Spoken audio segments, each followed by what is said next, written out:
How to view, print, or email a State Farm insurance card. Hey everyone, welcome back to the channel. If you are new here, don't forget to hit the subscribe button and turn on the notification bell to not miss any updates. So, do you need your insurance ID card quickly? Whether you want to show it, print it, or send it to someone, State Farm makes it easy. So, your insurance ID card is a proof of coverage and is often required for traffic stops or inspections, accidents or claims, vehicle registration, and sharing details with others. So, what you can do is open up your browser and go to statefarm.com so you can log in with your credentials by tapping on the login option in the top right.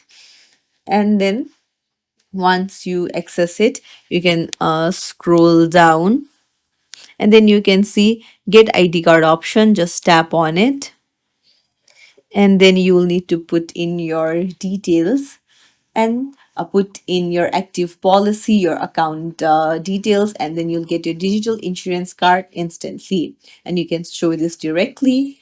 And if you want to print it, you can print it as well.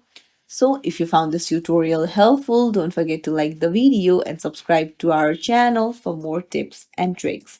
Thank you for watching.